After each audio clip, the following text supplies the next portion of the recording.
let's talk about how I almost won my first 70.3 ever for my age group and came fifth overall. So I recently finished Ironman 70.3 Victoria. I came fifth overall, second in my age group. I got a time of 4:23. It was some pretty wet, horrendous conditions. 26 minutes or so in the swim, 2 hours 27 in the bike, and then a 1 hour 22 in the run. So let's kind of dive into how I was able to accomplish that. And yeah, so we'll start with just a bit of a history on me and the sport, I guess. I started training for triathlons last year in January, so 2023 January. I kind of just needed something like a personal goal to reach for, and doing an Ironman was something that I always wanted to do. It was always on my bucket list, and when I sign up for something, I don't really kind of want to go halfway. I kind of want to really do it properly and see how well I can do at it. So I signed up for Ironman Canada, and I dedicated 8 months of serious training for Ironman Canada. I had a goal of getting sub 10 hours there. Unfortunately, that race did get canceled. I don't know if I would have been able to do it. It'll always be a mystery. It would have been very hot conditions to be able to accomplish that, but maybe. And then, so because that race got canceled, I ended up taking up Ironman California, which was 2 months later, so just at the end of October instead of the end of August. And that one went fairly well. I got a time of 9:17. I think I came fifth in my age group there and 61st overall for my first Ironman ever. I was honestly pretty happy with the results. I came sixth out of the water, but my bike was pretty slow. I think it was like a 5-hour bike ride. It was pancake flat. So I wasn't really prepared for how much it was going to suck to stay in TT for 5 hours straight. And then my run was nothing special. It was like a 3:26. I know I could run a lot faster than that. I know I can bike a lot faster than that. I kind of just spent the whole day in this big zone 2 training day. That's kind of how I feel like that race went. Essentially, I didn't push as hard as I could have. I was scared to push. I was scared to blow up. Yeah, so essentially after that race, I still wanted to race more triathlons. And I figured, okay, if I want to learn to race faster, then learning to race 70.3 is going to be my best bet. If I keep racing Ironmans, it'll be a lot tougher than if I race 70.3s. In a 70.3, it's so much shorter. If you do blow up, it's not the end of the world. It's a lot less preparation, I guess. I don't know. It just feels like you can really push a lot harder and learn to race more in a 70.3, and you're developing your speed more. And then you can take those skills and then go back to Ironman, essentially. A little bit more about my history, I guess, is I didn't just start from couch potato, I guess. I mean, I technically was couch potato the year or two before, but I do have a history of when I was growing up. I was a swimmer, fairly strong national level swimmer, stopped in grade 11, and then always had a little bit of biking in my life, mountain biking, some road biking off and on, and some running off and on in my life, but never really knew how to train and never really trained that hard for either of it. How did the training go post Ironman California for Ironman 70.3 Victoria? So after Ironman California, I had been a long training block from January until October, pretty much just prepping for one race. I did one quick sprint in the middle of it, just to try transitions and try racing again. But yeah, I needed a little break, so I took a holiday and had a month off from training. And then when I came back, slowly got back into it, did lots of base training. I did a race. I did like a 10K race and got a PB, which for me was like a 37:30. I think I could have ran faster last year while I was training for my Ironman, but never really did one. But yeah, that was a PB for me back then. Since then, I've broken that in training, so that's good. And I was doing about 10 to 13, sometimes 15 hours of training, but really in that 10 to 13 hour zone. And then in March, I had moved. So the Ironman 70.3 Victoria was in the end of May. And then in March, I moved to a new city, new job, new apartment, new roommate. So lots of changes in my life mid-March, and kind of threw a wrench in my training a little bit and a little bit in my motivation. And, there's just so many new things going on. It's really hard to stay consistent and keep putting in the work every day. And you're tired from your job and you're not really sure how to get up before. I know this is going to sound dumb, but getting up before work and training you're like, well, I can't do that. I got to focus on work. And after work is hard because you're doing these 12-hour days. And then, essentially it was a lot of, I'm making some excuses, but it was hard to keep training while getting used to everything new in my life, pretty much. I was really tired and just not in the mood for training all the time. So 10 to 13 hours was what I was doing. But honestly, going into the race, I still felt really good. The training that I did put in was really quality training, I will say. There was not a lot of fluff, and I felt there weren't a lot of injuries in that training block. I had a little niggle back in like February that we dealt with podiatrist in my foot. But yeah, it was overall pretty healthy training block, and everything felt good, and my running felt a lot faster, and my biking felt pretty strong. So I was and felt very tapered going into the race. So I think the training overall went very well. For the lead up to the race, I was there 4 days beforehand, so took a ferry from Vancouver to Victoria.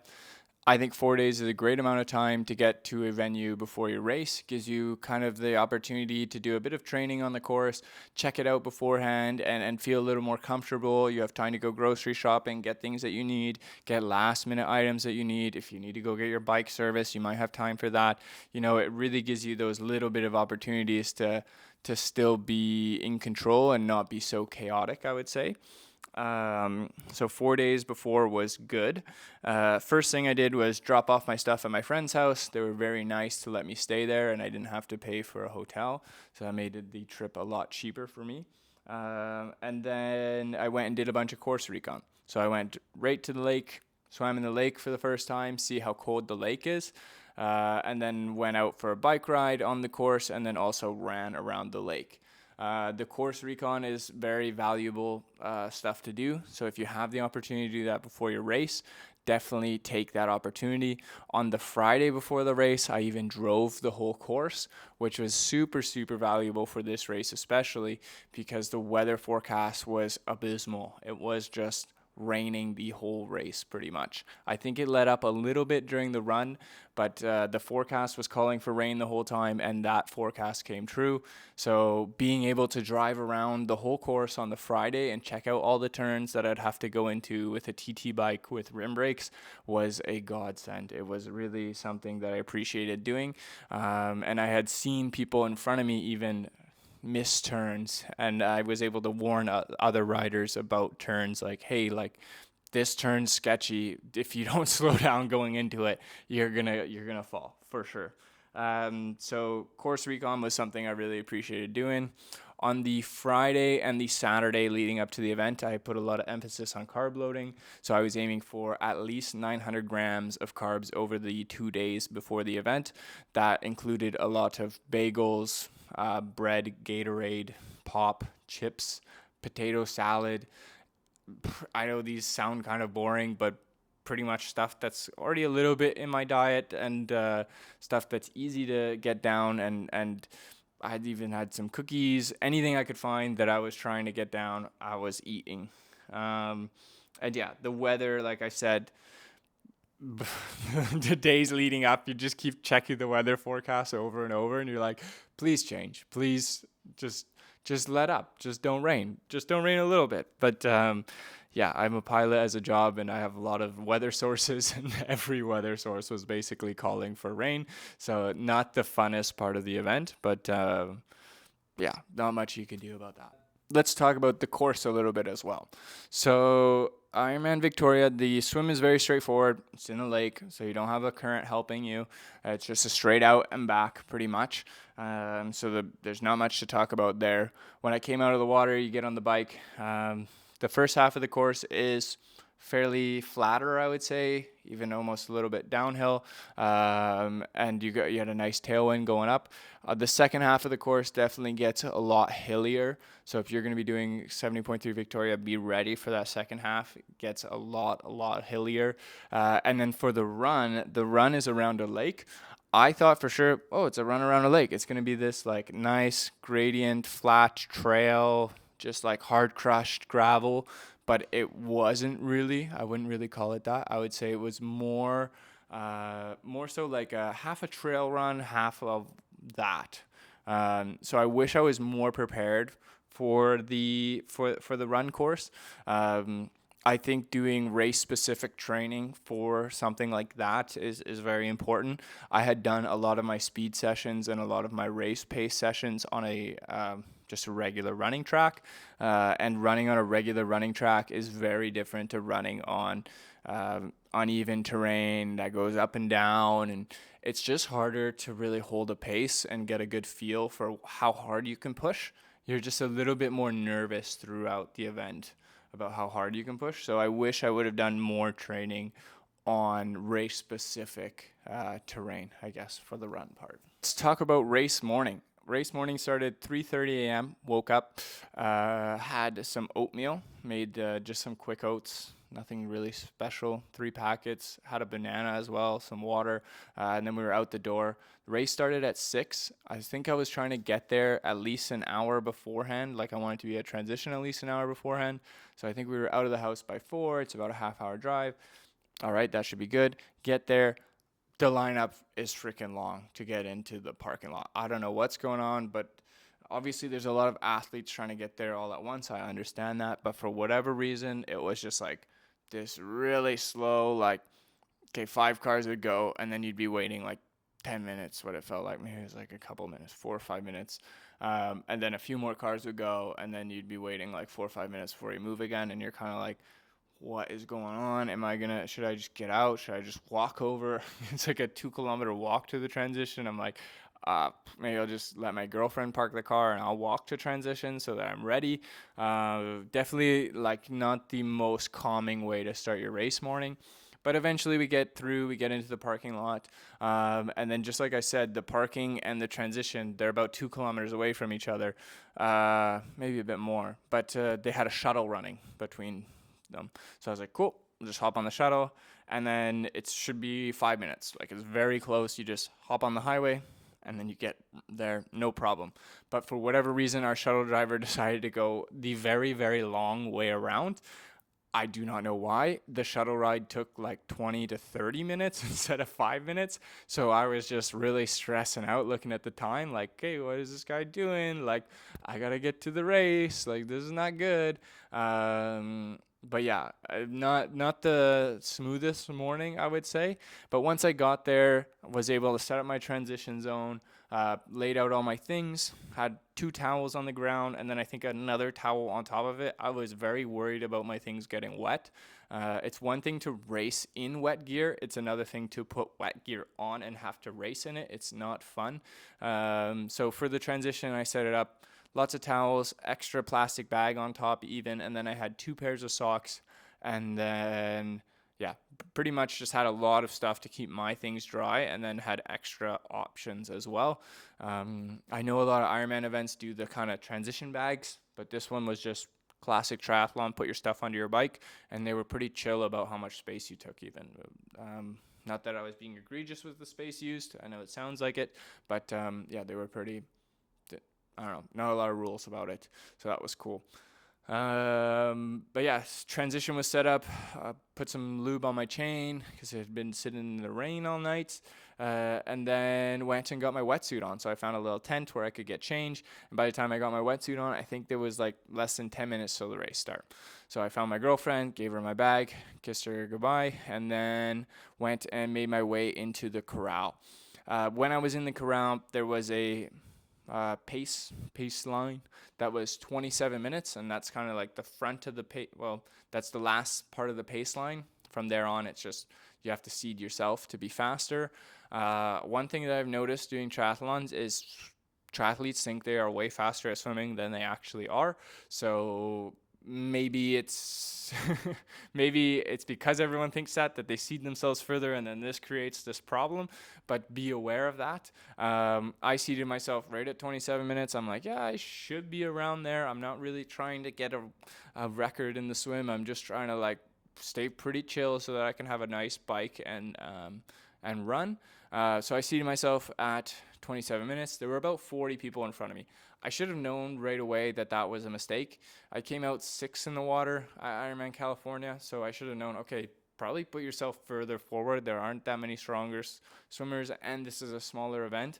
So yeah, I wish I would have placed myself further forward because I ended up not really having a group to work with. No feet to sit on, nobody sitting on my feet, taking turns, whatever. It was just kind of like me on my own, charging through, trying to pass people and trying to sight myself, and essentially it just made it a lot harder. So I think that's something I've learned in the swim is I'm going to seed myself further forward. And that should help my swim a lot. The other problem that I had at my swim, which is just a little bit embarrassing because this is a problem that I had at Ironman California as well, was I had tinted goggles. And just like I've said multiple times, it was raining that day. So having tinted goggles while it's raining is not smart. You can't really see a whole lot. Everything is very dark. It was the exact same thing in California. It was overcast, couldn't see shit. So I do not recommend that. I was also dealing with extreme fog in my goggles where I've now dealt with the issue where I rub some baby shampoo with no tears in the goggles, and that seems to work pretty well.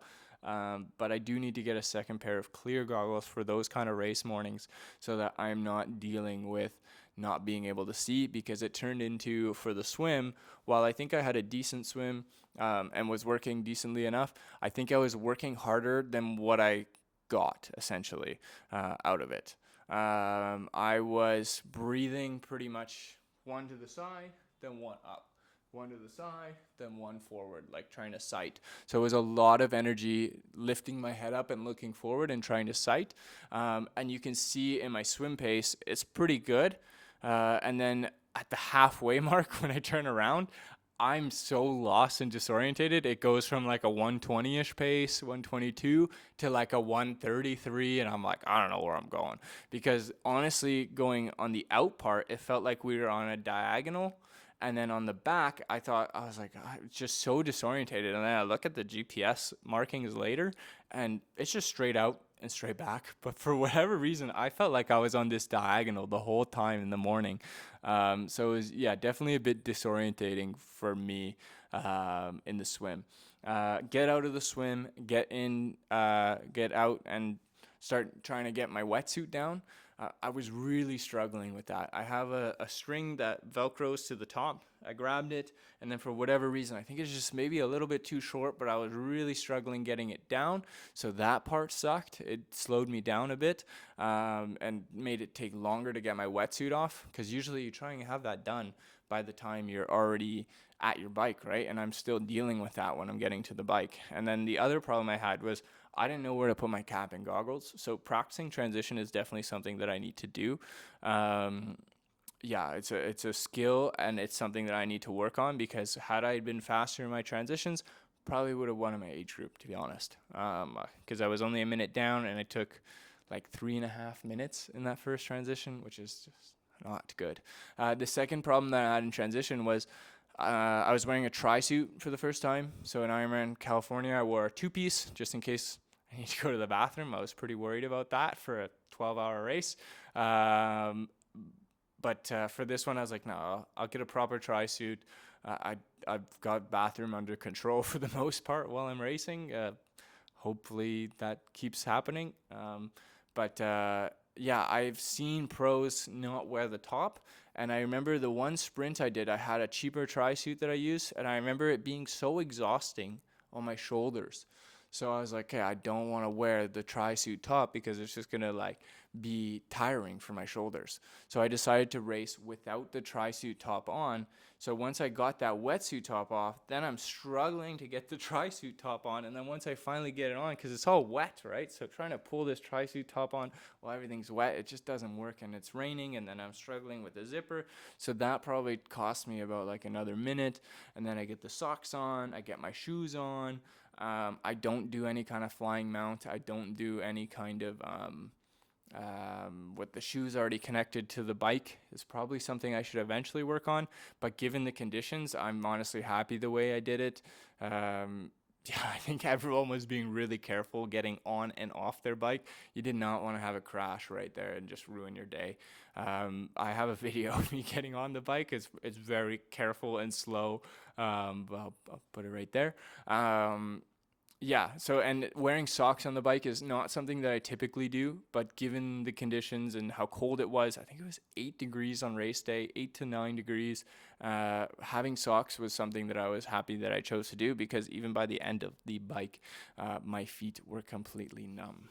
I mount onto my bike and I start going. And the first part of the bike, it's not pouring rain, but it's raining still. And that makes things a little bit harder. Right away off the bat, my visor for my TT helmet, I had just bought this TT helmet maybe a few weeks before, and I'd used it a few times in training, but never while it was raining. So I decided to use the clear lens for while it's raining, which was a good idea, but it kept fogging up right away. And I think depending how my head is, so if my head is facing too far down, then my breathing goes up into it and it fogs up the lens.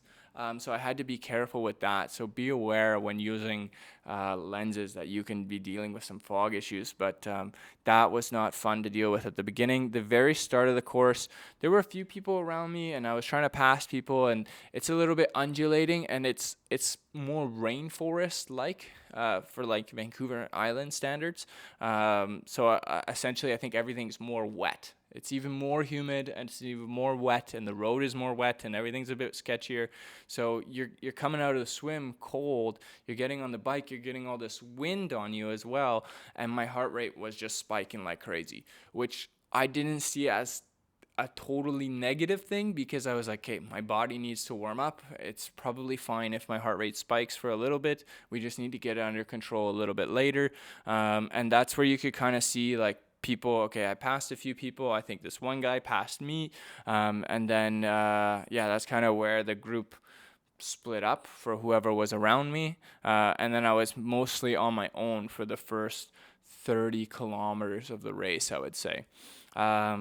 After that first 10K, the course, it was still raining, but I think it let off a little bit. Everything was still fairly wet, but this is a fairly flatter section of the course. And so I was really trying to hammer down some power going out, and we had a tailwind, and I felt fast, and I was happy holding arrow. So I was like, okay, I need to use this opportunity to put as much power down as I can. And I think I was holding around 290 to 300 during this time.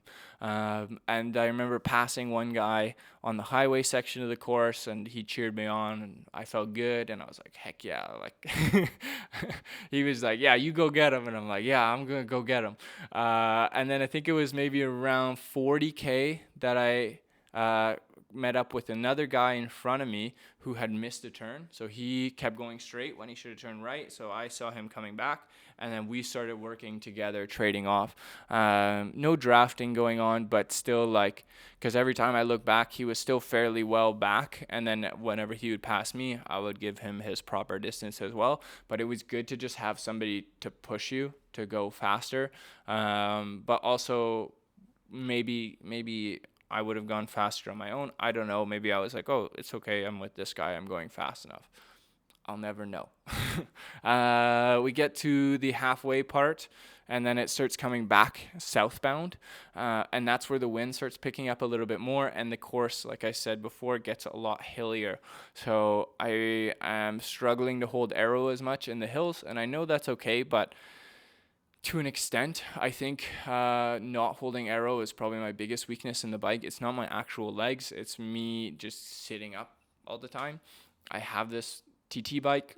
I need to sit in aero. I think I heard a stat where it was like every time you sit up, you lose like 10 seconds a mile or something for sitting up. So that was for, I think it's like 40 miles, 50 miles for the bike or something for a 70.3. So that can be like 50 seconds. Yeah, it's a lot of time that adds up eventually. Last part of the course, like I said, gets a lot hillier. And then we start seeing people in front of us, and that motivates me to push a little bit harder. And I pass the guy, and I'm like, we got to catch these guys. And then there's this really big hill, and then out and back section that is about like 15K before the finish. So I'm like, okay, we gotta go. And I pass the guy and I'm like, let's go catch these guys. And on the hill, we manage to catch the group. We get pretty close and we catch one guy who falls back into our new group now, I guess. But the two guys in front of me were still in front of me. And that's after that hill, I just wasn't able to push as much. And I don't think it was like a physical thing. I don't think it was like my legs weren't able to push. And I don't think it's a nutrition thing either. Yeah, I don't know. I think it's more because it was so cold. It's hard to have your body pushing for that long while it's cold. Like I couldn't feel my feet anymore. My hands weren't so bad, luckily, but yeah, it's not a ideal racing conditions. While I do prefer the colder temps, 8 degrees and raining and being wet is not the ideal cooler temps that I'm looking for while I'm doing a half Ironman, I would say.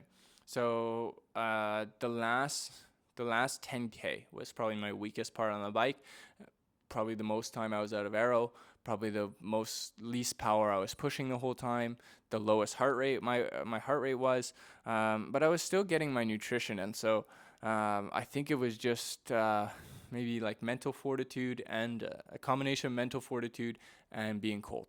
So it's something that I need to work on. It's staying strong right till the end of the bike and not giving up. Yeah, then we come into transition. Second transition goes a lot better, sort of. Get off the bike very carefully, run into transition, rack my bike, get all my stuff off. I put new socks on for the run. This was an incredible decision. If you are doing a 70.3 or any triathlon and it's supposed to rain, putting on dry socks before your run is so nice, especially because it had pretty much stopped raining at that point, so they weren't going to get wet again, as long as I didn't do anything stupid like run into a big puddle. So putting on those dry socks was really nice. Grabbed all my gear, grabbed my running belt with my bib, my hat, and I was off. I didn't know where to go. Make sure you check out transition first before I started running towards like the bike exit. They're like, no, you're going that way. You're going that way. Okay, lost like 10 seconds there. So be aware of where you need to go. Pay attention. Know the course before you go. Like I said, course recon is everything. So yeah, know where you need to go. It'll make a big difference. But yeah, get over around to the bike or to the start of the run and start going right away. Like I had said in the training section, I had a little bit of a niggle in my foot a few weeks beforehand that I was dealing with. So I was a little scared because my feet were completely numb and I was now wearing carbons that I don't wear that often. And I don't even know if carbons were the right choice for this race. I was wearing my Asics Metaspeed Skies, and maybe some trail runners would have been a better idea, but just the conditions. It was muddy, it was undulating, lots of roots, lots of things going on, so maybe carbons didn't even help me that much. But yeah, that's what I was wearing, and I was scared that without as much support as I'm used to, because I have inserts and I can't put them into my carbon racers, that I might have a problem with my feet, so I was a bit nervous going into the run. But yeah, it started off, and I'm kind of paying attention to pace, but not too much. I just running at what feels comfortable. And I'm going, and I end up passing a guy, and then I can hear him that he's still with me, and then eventually he passes me back. And at that point, I'm like, I'm not going to go with this guy. I think this is a bad idea to go with this guy. But in retrospect, I probably could have pushed on with him.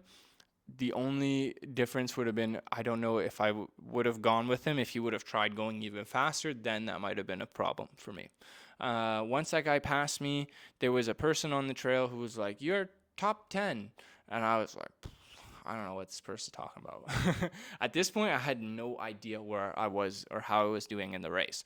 I hadn't seen a lot of people around me. I didn't really know what was going on. Normally, more people passed me on the bike, but that didn't happen this time. So I was like, maybe I got stronger on the bike. But anyways, keep going. And about 7K in, 8K, there's this hill. So I think I had pretty good effort going into this hill. And then you can see, if I pull up the run portion, you can see my heart rate just drops off when I get to this hill. And so it drops down all the way from, I was racing around 160, and then it comes down all the way to like 145. So my coach had warned me about this hill, and I think I got so nervous about it, and I didn't want to burn too many matches while I was on this hill, that I slowed down too much. And then after that, I never really picked up steam again. I was chilling around 150-ish, and it wasn't until around 14K that I started picking that up again. And even especially, you can see where I really pick up my heart rate and my pace was closer to the 17K mark. So I really held back. So I think I had a strong start to the run, a weak middle section, and then a strong finish, which you could argue is kind of what you want maybe in a run, but I think I kind of didn't get as much out of the run as I could have. Around 17K, I think that's what my friend told me. He was on the side and he was cheering on his girlfriend. And he's like, hey, you're second in your age group and you're fifth overall. And I was like, what? There's no way. There's no way. Nah. And he's like, yeah, keep going, keep going. I'm like, all right. And that kind of pushed me. Maybe that gave me the motivation. And then on that out and back with the hill that I was worried about, so the second time I reached it, coming down the hill, there was this guy going up the hill who was just giving her. And I was like, oh my God, if I don't go now, he's going to catch me for sure. He's going to run me down. So I got to go. So I was really, that motivated me too. I was like, I got to push hard into this finish, which I really did try and do. So I push hard into the finish, and I have a very strong last kilometer. I think looking here, I was running around like 340-ish for the last kilometer. 340-ish is probably fair to say. And overall, I ran around a 352 pace. So definitely picked it up a little bit, and then had a good finish, and I felt relatively good at the end of the race. So I don't know if that's a bad thing. I feel like after 70.3, you should feel pretty spent.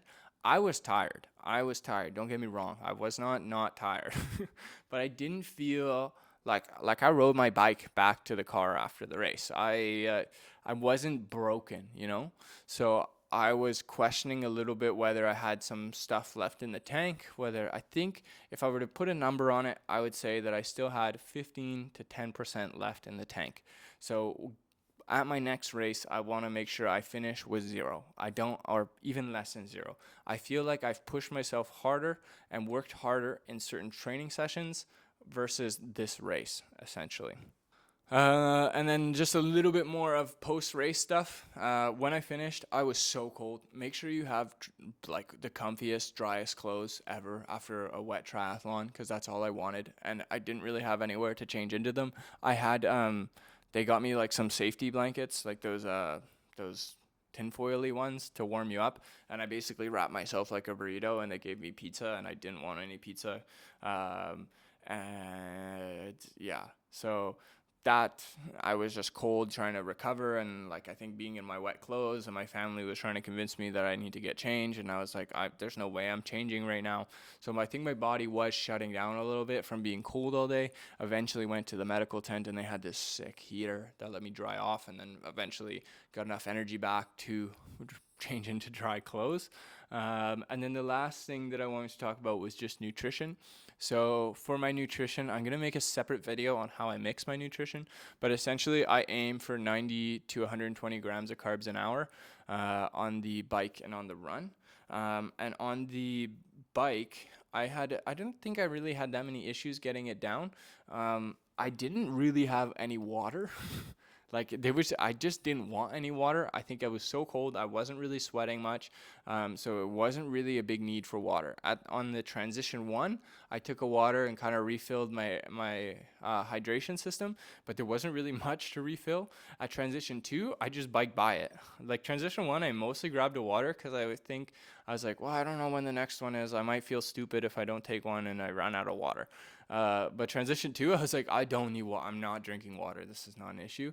I was drinking my liquid nutrition, so I was taking in that. I had 2.5 hours worth of carbs in a bottle, and I'd pretty much finished the whole bottle. So I think on the bike it was good, but on the run I had an hour and a half worth or 2 hours worth in a small handheld bottle that I was trying to finish, and I did not get through most of that.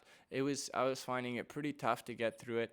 I think just like trying to get liquids down when your body isn't really sweating as much is very hard to get liquid nutrition down in a cold race, is what I would say. Even though I knew it would be cold, so I made the dose. I put less water in the dose essentially. It's still very difficult to do and difficult to get in. So I think maybe I wasn't as carved up as I could have been. So it's something to consider for the next race. If it's a cold race, or if it's going to be a cold race, maybe consider taking gels or something for the run. But typically I avoid gels just because of the cost involved. Let's summarize 70.3 Victoria, how I did, how I feel, and what I learned for my next race. So what is my next race? My next race, I'm actually lucky. I'm going back to Victoria. It is a non-Ironman branded event, but it will be another 70.3 distance.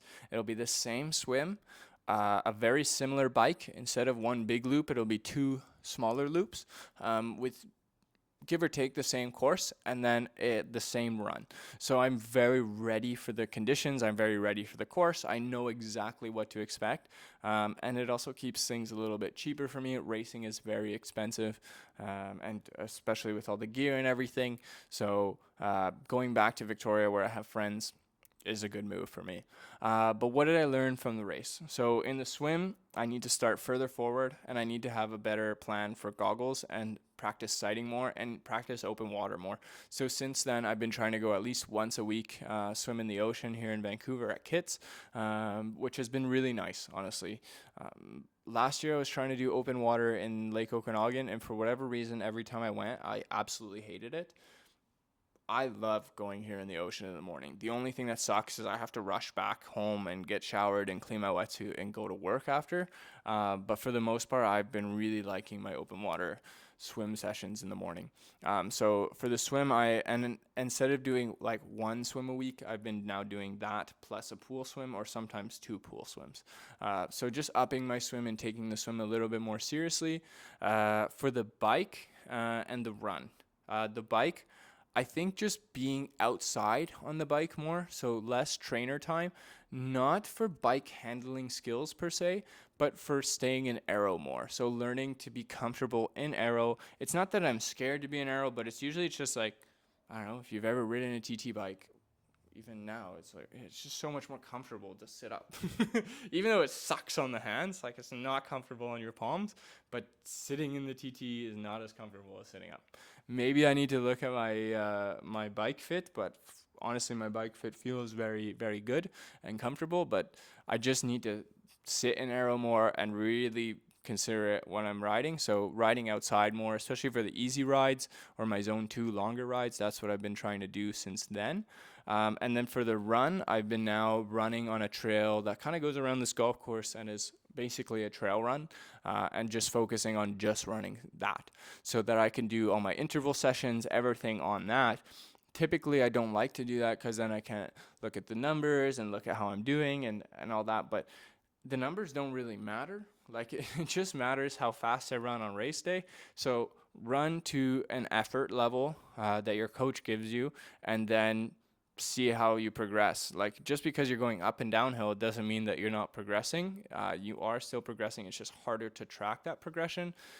I understand that can be frustrating, and that's something that I know is frustrating for me, where I can't see that linear progression as well. But it's been something that I've been enjoying, is just running more by feel, so that when I'm in the race, it's like, okay, like you know where your limit is, and it's not just me checking my watch and going, okay, if I go faster, it's going to be bad. It's more like, okay, this is where I feel like I can push to, and how long I can hold this tempo for. So that's essentially what I learned for the race. So I'm excited for my next race. My next race will be in 2 weeks. I think I'm going to do one more video about kind of the training that I've done up until this next race. So since Ironman 70.3 until this race, kind of going over my training, and then I'll make another video on that race as well. So we're 2 weeks away. I'm very excited. I hope you guys enjoyed this video. I'm also posting some clips from my training and just different things on my Instagram, so you can follow me there at JulianR.Tri. And if you guys like this, just let me know. Subscribe, and I'm going to be releasing more content around my racing and my training. Hope you guys enjoyed it. Bye.